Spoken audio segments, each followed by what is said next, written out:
નમસ્કાર આઈપીએલ 2025 ની વિશેષ રજૂઆત દે ધનાધન આઈપીએલ માં હું મયુરી આપનું સ્વાગત કરું છું અને આજે એક અત્યંત મહત્વની ખૂબ જ હાઈ પ્રોફાઇલ મેચ વિશે આપણે ચર્ચા કરવા જઈ રહ્યા છીએ।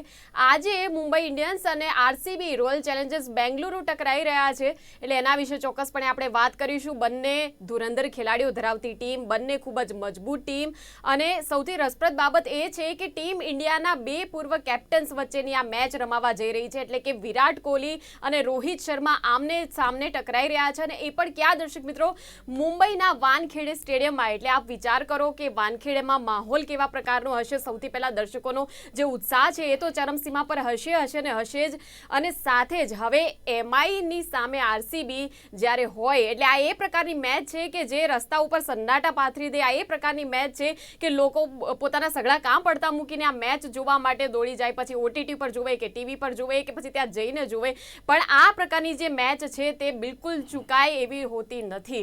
એટલે હવે આ બંને જે મેચો, આ જે ટીમ છે, ટીમ કેટલી મજબૂત છે, ટીમનું બોલિંગ ડિપાર્ટમેન્ટ હોય, બેટિંગ ડિપાર્ટમેન્ટ હોય, તમામ જે ખેલાડીઓ છે તેમની તૈયારીઓ કેવી છે, આ તમામ પ્રકારની બાબતોની આપણે ચર્ચા કરીશું। વધુ સમય ન લેતા કાર્યક્રમની શરૂઆત આપણે કરી દઈએ।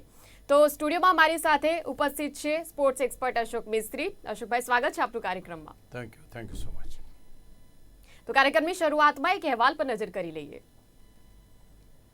આઈપીએલના ગણિત ઊંધા પડી રહ્યા છે। સિઝનનો સર્વાધિક સ્કોર કરનાર ટીમ 120 અને 130 વચ્ચે આવી ગઈ છે। મુંબઈ, ચેન્નઈ, હૈદરાબાદ જેવી ટીમો પોઈન્ટ ટેબલના તળિયે આંટા મારી રહી છે। ઘણી બધી અનિશ્ચિતતાઓ વચ્ચે વધુ એક હાઈ પ્રોફાઇલ મેચ આજે રમાશે। મુંબઈ ઇન્ડિયન્સ અને રોયલ ચેલેન્જર્સ બેંગલુરુ વચ્ચે એટલે કે પૂર્વ કેપ્ટન્સ વચ્ચેની આ મેચ વિરાટ કોહલી અને રોહિત શર્માની ટીમો વચ્ચેની મેચ રોમાંચક રહેવાના ગુણો તો ધરાવે છે।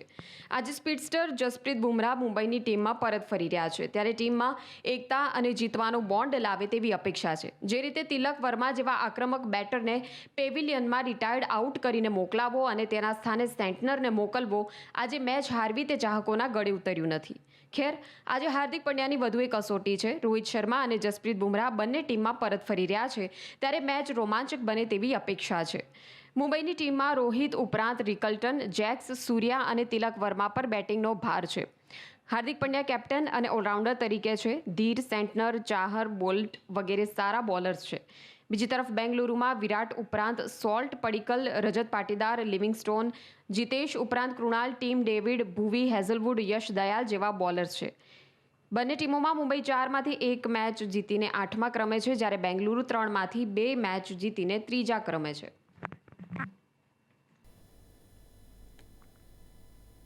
તો સ્ટાર ખેલાડીઓ ધરાવતી સ્ટાર સ્ટડેડ મેચ અને આ બંને જે મજબૂત ટીમો જે પ્રકારે ટકરાશે એના ઉપર ચર્ચા। અશોકભાઈ, પહેલો સવાલ આ જ પૂછવો છે કે એક તો આરસીબી અને એમઆઈ એટલે આપ કોમ્બિનેશન જ જુઓ કે બંને ધુરંધર ટીમો છે, કેવી રહેશે આ મેચ આપની દ્રષ્ટિએ, શું લાગી રહ્યું છે? બલ, સૌથી મહત્વનું તો છે કે મુંબઈનું વાનખેડે સ્ટેડિયમ, મુંબઈ જુઓ તો ક્રિકેટનો હબ કહી શકાય, અને ખાસ કરીને ત્યાંના મેદાનો ઉપર મેચ રમવી અને એ પણ મુંબઈના પ્રેક્ષકોની સામે એક વિશેષ પ્રકારનો આનંદ અને એક જેને કહી શકાય કે ક્રિકેટના જાણકારોનું હબ એમ કહી શકાય। બધા તમને જુઓ તો ક્રિકેટના જાણકારો તમને એ મેદાન ઉપર જોવા મળે। બંને ટીમોની વાત કરો, બેંગ્લોર અને મુંબઈ, તો બંને ટીમોની અંદર તમે કહ્યું કે ભાઈ સ્ટાર્સ છે એની અંદર, અને ખાસ કરીને તો 2 કેપ્ટન્સ છે। આ બિલકુલ વાત સાચી છે, કારણ કે અહીંયા આગળ કોઈ પણ સામાન્ય મેચ પણ રમાતી હોય તો એને પણ જોવા માટે પબ્લિક જતી હોય છે। મને યાદ છે રણજી ટ્રોફીના મેચો ઘણીવાર ત્યાં આગળ રમાય છે, ત્યારે પણ લોકો બહુ જ મોટી સંખ્યામાં જોવા માટે જાય છે। એટલે દરેકે દરેક રમતને પોતામાં સમાવી લેતું શહેર એવું મુંબઈ શહેર, અને એમાં ક્રિકેટને પોતાનામાં સમાવી લે એવું વાનખેડે સ્ટેડિયમ। એટલે અહીં આગળ એક નવું સ્ટેડિયમ, પહેલાં તો બ્રેબોર્ન સ્ટેડિયમ પર અમે જ્યારે મેચો જોયેલી છે, તો ત્યાર પછી વાનખેડે સ્ટેડિયમ, એટલે આ સ્ટેડિયમ પર રમવું એ પણ એક લાવો છે, આ સ્ટેડિયમ પર મેચ જોવી એ પણ એક લાવો છે। બંને ટીમોની જો વાત કરો તો જ્યારે અત્યારના તબક્કે તો મુંબઈ ઇન્ડિયન્સનો સુરત તપતો નથી, કારણ કે 5 વખતની ચેમ્પિયન ટીમ અત્યારે કંઈક બેકફૂટ ઉપર ચાલી રહી છે। જીત કરતાં હારની સંખ્યા વધારે છે, અને જેને કહેવાય કે ખેલાડીઓનો જે પ્રતિભાવ મળવો જોઈએ અથવા તો ખેલાડીઓ પાસેથી રન્સની જરૂર હોય એ થતા નથી। RCB on the other hand, yes, Virat કોહલીની ટીમ સારી છે આ વખતે. દે આર ગુડ બેટર્સ, અને એની સાથે સાથે એ ટીમ અત્યાર સુધીની મેચોમાં સારું પ્રદર્શન કરીને ટોચની 3-4 ટીમોમાં સ્થાન ધરાવે છે. એટલે અહીંયા આગળ થોડુંક ઉલટું છે. અત્યાર સુધી વાનખેડે સ્ટેડિયમ પર બેંગ્લોરોએ મુંબઈને હરાવી નથી. આજે આ સિઝનમાં 2025માં ચેન્નઈને ચેન્નઈમાં લોકો હરાવી દીધી, ગુજરાતને ગુજરાતમાં લોકો હરાવી દીધું. એટલે આ રીતના જે રેકોર્ડ્સ બનેલા છે એ રેકોર્ડ્સ ક્યાંક તૂટતા જાય છે. એટલે આજે બની શકે કે રોયલ ચેલેન્જર બેંગ્લોર અહીંયા જીત મેળવવા માટે મથે અથવા તો ઉતરે મેદાન ઉપર. અને એનાથી વિશેષ બે બહુ જ મહત્ત્વની વાત જેને કહી શકાય કે Rohit Sharma is back after the injury, that is plus point. અને સૌથી મહત્ત્વની અને જે વૈશ્વિક ક્રિકેટમાં અસર કરે એવી, Jasprit Bumrah is now available for the selection of this particular match in IPL. એટલે કે ઈજામાંથી બહાર આવ્યા પછી પહેલી મેચમાં આજે એમનો star bowler, world best fast bowler એમના માટે સિલેક્ટ થવા માટે અવેલેબલ છે. એટલે અહીંયા આગળ મુંબઈની ટીમ મજબૂત થાય છે, કારણ કે ઘણીવાર એવું હોય છે કે ઘણા ખેલાડીઓ ઇન્સ્પાયર કરતા હોય છે. તો બની શકે કે જસપ્રીત બુમરાહ એક એવો ખેલાડી છે કે જે કોઈને પણ ઇન્સ્પાયર કરી શકે એમ છે. Non controversial, very much soft spoken. તો માનું છું કે એના આવવાથી ટીમનો મોરલ બૂસ્ટ થશે, એ પણ એક સ્વાભાવિક છે. અને ટીમના ઓવરઓલ પરફોર્મન્સમાં પણ ફરક પડવાની શક્યતા હોય છે. એટલે બંને જબરજસ્ત ટીમો છે, સ્ટાર ખેલાડીઓ છે બધા. વિરાટ કોહલી છે, રોહિત શર્મા છે, હાર્દિક પંડ્યા છે, જસપ્રીત બુમરાહ છે. બંને ટીમોમાં આવા જોરદાર ખેલાડીઓ હોય એટલે સ્વાભાવિક છે કે લોકો સ્ટેડિયમ સુધી તો જવાના, અને મેચ પણ એવી થાય એવી અપેક્ષા પણ રાખવાના. જી ચોક્કસ. હવે મુંબઈ ઇન્ડિયન્સ માટે એક તો બુમરાહ અને રોહિત શર્મા આ બંનેનું જે પરત ફરવું જે છે એ કેટલું મહત્વનું? તમને એક સિમ્પલ દાખલો આપું. રાજસ્થાન રોયલ્સની ટીમમાં રિયાન પરાગને કેપ્ટન બનાવ્યો હતો, અને સંજુ સેમસનની ઇન્જરી હતી એટલે એને ઇમ્પેક્ટ પ્લેયર તરીકે લોકો બોલાવતા હતા. 3 મેચો સળંગા રહ્યા. ચોથી મેચમાં સંજુ સેમસન કેપ્ટન તરીકે પાછો ફર્યો. ધ મોમેન્ટ હી કેમ બેક 200નો સ્કોર બી થઈ ગયો, ટીમ પણ જીતી ગઈ, જોરદાર પરફોર્મન્સ, બધાનો પરફોર્મન્સ સરસ. સંજુ સેમસનના, જો રિયાન પરાગના, બધા everybody has started scoring runs for the team and team has won. એક વ્યક્તિ, એક ખેલાડી કેટલી પ્રેરણારૂપ બની શકે છે એ આનો આ સીધો દાખલો છે. અહીંયા બંને ખેલાડીઓ કેપ્ટન નથી, પણ મુંબઈને અત્યાર સુધી 5 વાર ચેમ્પિયનશિપ અપાવનાર ખેલાડીઓની યાદીમાં સૌથી ટોચ ઉપર બેસ્ટ પરફોર્મર્સ તરીકે જો કોઈ 2 ખેલાડી આવતા હોય તો એ છે રોહિત શર્મા અને જસપ્રીત બુમરાહ. એટલે એ રીતે તમે જુઓ તો આ ટીમના સૂત્રધાર કહી શકાય, અથવા તો વિનિંગ ટીમ જે 5 વાર ચેમ્પિયન બની છે એ ટીમના આ બંને સૂત્રધાર હતા એમ કહી શકાય. એ જ્યારે પાછા ફરે છે ત્યારે સ્વાભાવિક રીતે એક અલગ જ ઉત્સાહ હોય એ સ્વાભાવિક છે. એટલે આ વસ્તુ એક પ્લસ પોઈન્ટ એ મુંબઈ માટે કહી શકાય છે. બિલકુલ. મુંબઈના મેદાન ઉપર અશોકભાઈ મુંબઈને હરાવવું એ મુશ્કેલ છે, પણ શું આ જે રેકોર્ડ બની શકે, ક્યાં કેવી શક્યતાઓ લાગી રહી છે કે RCB જીતે? ના, ઘણા બધા, મેં હમણાં તમને આગળ કીધું એ પ્રમાણે ઘણા બધા મેદાનોમાં એવું બન્યું છે. આ વખતે ચેન્નઈ સુપર કિંગ્સને દિલ્હીએ ચેન્નઈમાં ક્યારેય હરાવ્યું નહોતું, આ વખતે હરાવી દીધું. ગુજરાતને ગુજરાતમાં આ વખતે હરાવી દીધું. તો દરેકે દરેક જે રેકોર્ડ છે એ તૂટવા માટે બનતા હોય છે. એટલે આજે આ રેકોર્ડ પણ તૂટી શકે છે. There is nothing wrong. કારણ કે અત્યારે મુંબઈ ઇન્ડિયન્સની જે ટીમ છે, સમગ્ર team as a whole, they are passing through a very bad phase of their whole career, like whole career of IPL. આટલા વર્ષોથી જે રમે છે એના સૌથી ખરાબ સમયમાંથી અત્યારે આ ટીમ પસાર થઈ રહી છે. ટીમ સારી છે, ખેલાડીઓ સારા છે, બધું છે, પણ જ્યારથી આ ટીમમાં હાર્દિક પંડ્યાને કેપ્ટન તરીકે લાવવામાં આવે છે ત્યાર પછીની જે અલગ પરિસ્થિતિઓ છે એ થોડીક બદલાઈ છે. અને એના કારણે ગઈ મેચમાં જે કોન્ટ્રોવર્સી થઈ કે જે ખેલાડીને એકવાર રિટાયર્ડ આઉટ કરવામાં આવ્યો, એની જગ્યાએ સેન્ટનરને મોકલવામાં આવ્યો, અને તે છતાંય ટીમ હારી ગઈ, અને જે વિવાદો થયા, આવા બધા વિવાદોમાં ઘેરાયેલી આ ટીમ છે. એટલે અત્યારે આ ટીમને જરૂર છે કે એમના 2 ખેલાડીઓ આવી જાય, અને આવ્યા પછી હવે બની શકે કે બેંગ્લોરને જીતવા ના પણ દે, પણ બેંગ્લોર બીજી બાજુ કટિબદ્ધ છે, સારું પ્રદર્શન કરી રહી છે. બંને બધા ખેલાડીઓ એક કોમ્પેક્ટ ટીમ તરીકે આગળ આવી રહ્યા છે. એટલે આજે તમે કહ્યું એ રેકોર્ડ બી બની શકે કે ભાઈ મુંબઈને કહે કે ભાઈ આ વખતે રહેવા દો, આવતા વખતે જોઈ લઈશું, કદાચ બની શકે કે મુંબઈ હારી પણ જાય. બિલકુલ. તો એક પછી એક આપણે હવે ખેલાડીઓ વિશે વાત કરી લઈએ, કેટલા તૈયાર લાગી રહ્યા છે, કેટલા પ્રભાવશાળી. તો પહેલા આપણે વાત કરીએ મુંબઈની ટીમની. હવે રોહિત છે, રિકલ્ટ છે, જેક્સ સૂર્યા, તિલક છે, કેટલા પ્રભાવશાળી લાગી રહ્યા છે? તમે જ્યારે ખેલાડીઓની વાત કરો તો આ દરેકે દરેક ખેલાડીઓ પોતાના નામ પર રેકોર્ડ્સ બનાવ્યા છે. આપણે રિકલ્ટન અને જેક્સની વાત ના કરીએ તો, કારણ કે એ બંને ખેલાડીઓ જે રમી રહ્યા છે આ વખતે પ્રથમવાર મુંબઈમાંથી, અને ખાસ કરીને એમનું પ્રદર્શન હજુ ઉડીને આંખે વળગે એવું નથી જણાતું. બાકી રોહિત શર્માની તમે વાત કરો, તમે સૂર્યકુમાર યાદવની વાત કરો, તમે હાર્દિક પંડ્યાની વાત કરો, I think everybody has got a record to their name કે આ મેદાન ઉપર આ ટીમને હરાવવામાં એમનો જબરજસ્ત ફાળો હોય. એટલે અહીંયા મુંબઈના બેટર્સ મુંબઈના મેદાન ઉપર એમનું જે બેવડું સામર્થ્ય લઈને મેદાન પર ઉતરશે. થાય છે એવું કે ભાઈ તમે હારી ગયા છો, ત્યાં નો ડાઉટ અબાઉટ ઇટ, કે પહેલાં તમને પણ જે ખેલાડીઓનો રેકોર્ડ્સ છે, જે ખેલાડીઓએ ભૂતકાળમાં જે મેચો જીતી છે એ મેચો તો એમના નામે લખાયા જ. તો એટલા એ રીતે જોવા જાઓ તો રોહિત શર્મા, ત્યાર પછી સૂર્યકુમાર યાદવ, હાર્દિક પંડ્યા, આ જે બધા ખેલાડીઓ છે, ખાસ કરીને તિલક વર્મા કોન્ટ્રોવર્શિયલ ખેલાડી તરીકે જેને ગયા વખતે પાછો મોકલવામાં આવ્યો હતો. કહેવાય છે કે તિલક વર્માએ પોતાના ટ્વિટર એકાઉન્ટમાંથી મુંબઈ ઇન્ડિયન્સ કાઢી નાખ્યું છે એવું પણ ક્યાંક જોવા મળ્યું છે. નારાજગી ચાલી રહી છે એ પણ જોવા મળ્યું છે. મહિલા જયવર્ધનનો નિર્ણય પણ બહુ ટીકામાં છે. તો આ રીતે જોવા જઈએ તો મુંબઈની ટીમ બેટર્સ સારા છે, પણ એને એક સૂત્રમાં બાંધવા માટેની જે ક્ષમતા રોહિત શર્મામાં હતી એ અત્યારના તબક્કે હાર્દિક પંડ્યામાં થોડીક લેકિંગ છે. આઈ ડોન્ટ નો વાય, કારણ કે આજ હાર્દિક પંડ્યાએ એક તદ્દન નવા ખેલાડીઓ લઈને ટીમને જીતાડી છે. પણ અહીં આગળ જોવા જઈએ તો મુંબઈ ઇન્ડિયન્સને જીતાડવા માટે જે કંઈ કરવાનું છે એ કરવું, એ હાર્દિક પંડ્યા નહીં પણ મુંબઈ ઇન્ડિયન્સ એ પ્રકારનું વાતાવરણ ઊભું કરવામાં હજુ હાર્દિક પંડ્યાને સફળતા મળી નથી.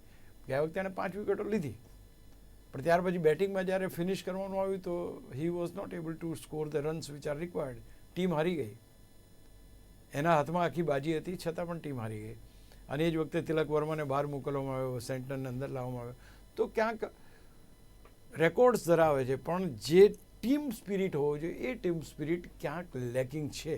આપણે આશા રાખીએ કે આજે રોહિત શર્મા પણ ટીમમાં આવે છે, જસપ્રીત બુમરાહ પણ ટીમમાં આવે છે, તો ઓવરઓલ જે સ્પિરિટ ઓફ ધ ટીમ છે એ અપગ્રેડ થાય અને એ જો બાઉન્ડ બરાબર રહેશે ટીમ, તો I think they have got a chance to success. કારણ કે એવું નથી કે આ લોકોએ સક્સેસ ચાખી નથી, અને પહેલાં તો ચેમ્પિયન રહી ચૂક્યા છે.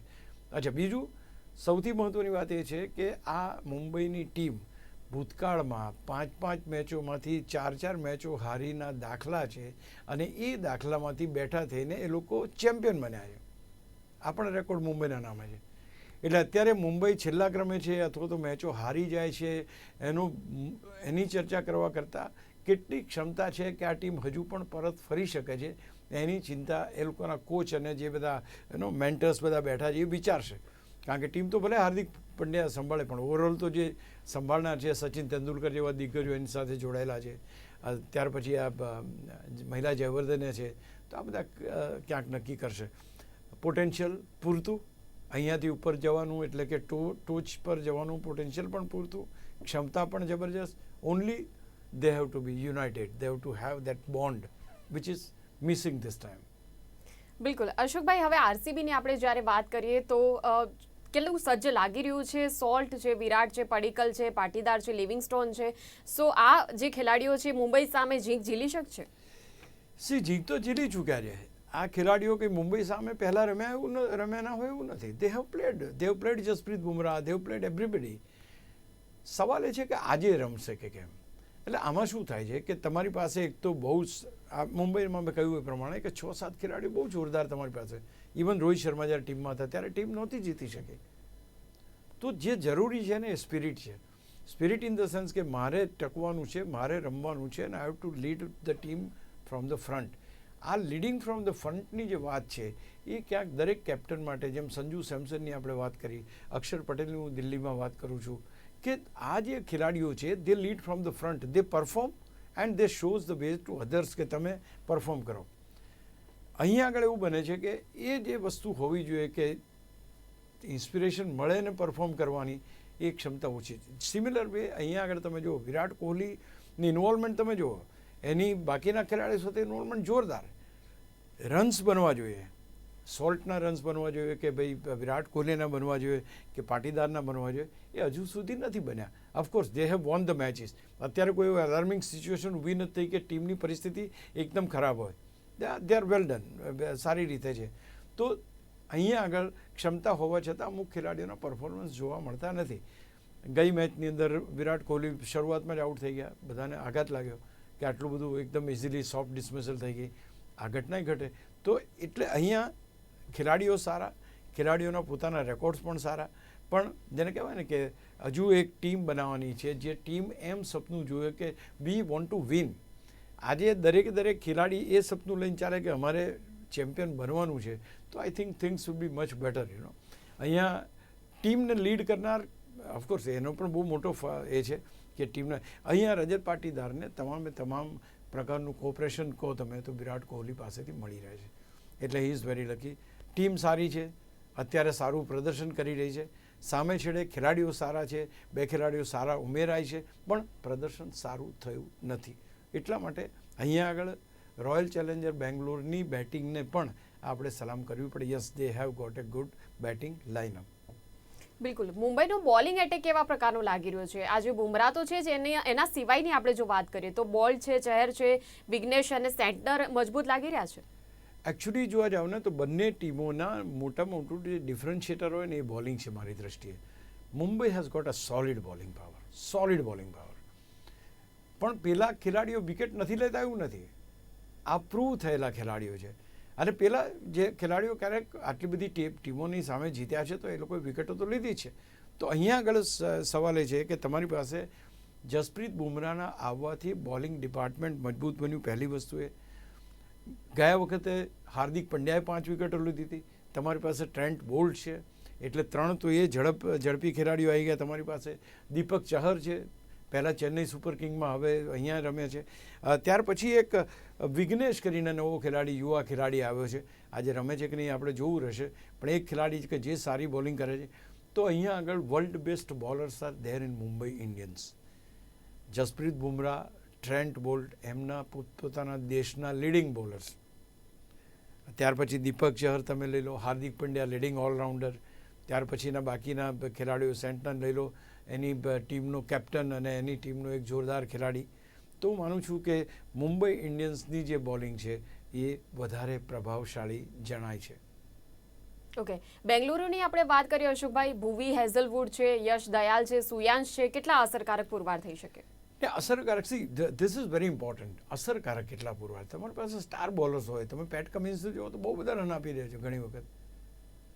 ગયા વખત સુધી મિચેલ સ્ટાર્કને બહુ જ માર પડતો હતો, world best bowlers, but they were not able to do something. અહીંયા આગળ જે છે એ આજે વિકેટ, ધારો કે યશ દયાલની વાત કરીએ, યશ દયાલનો લેફ્ટ આર્મ બોલિંગ કરે છે અને જે મુવમેન્ટને એંગલ મળે છે, sometimes if it is pitch is well within this thing, તો he is the most dangerous bowler. અને હેઝલવુડ અત્યાર સુધીમાં સૌથી સફળ થયો હોય બેંગ્લોરમાંથી તો એ હેઝલવુડ છે. યસ ટેકન ધ વિકેટ્સ અને બહુ જ સરસ. અને એ સૌથી વધારે ખતરારૂપ બની શકે સૂર્યકુમાર યાદવ જેવા ખેલાડી માટે કે જે શોર્ટ પિચ ડિલિવરી ઓન સાઇડમાં રમવા જતાં ઘણીવાર આઉટ થાય છે. So they've got a good this thing. Suyash કરીને સ્પિનર પણ છે. અને આમ જોવા જાઓ તો આપણે કમ્પેર કર્યું જ કે મુંબઈ કરતાં તો ડેફિનેટલી આનું જે બોલિંગ ડિપાર્ટમેન્ટ છે નબળું છે, but they have sum bowlers. અચ્છા, હવે તમારી પાસે સારા ગમે એટલા ખેલાડીઓ હોય, તમારે પાવર પ્લેમાં 1-2 વિકેટ તમે લઈ આવો એટલે વાત પતી જાય. તો પાવર પ્લેમાં વિકેટો લઈ શકે એવા ખેલાડીઓ છે કે ભાઈ ચલો યશને આપીએ તો યશ 2 વિકેટ પાવર પ્લેમાં લઈ આવે છે તો તમને તમારો ફાયદો થઈ ગયો. તો આ રીતે જોવા જાવ તો યસ થોડીક નબળી કહી શકાય, એટલે કમ્પેર ટુ મુંબઈ, પણ પરફોર્મ કરે છે કારણ કે અત્યાર સુધી એમનો રેકોર્ડ મુંબઈ કરતાં જીતવાનો સારો છે.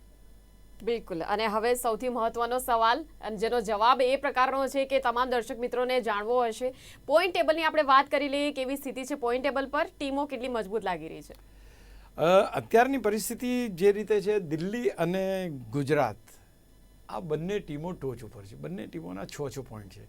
દિલ્હી તો એક પણ મેચ હારી જ નથી, એટલે 3 મેચ જીતીને 6 ઉપર. જ્યારે ગુજરાતની ટીમ 4 મેચ રમી, 1 મેચ હારી, 3 મેચ જીતી અને 6 પોઈન્ટ છે. આ 2 ટીમ અત્યારે ટોચ ઉપર છે. પછી બેંગ્લોર છે, પંજાબ છે, કલકત્તા છે, લખનઉ છે, રાજસ્થાન છે.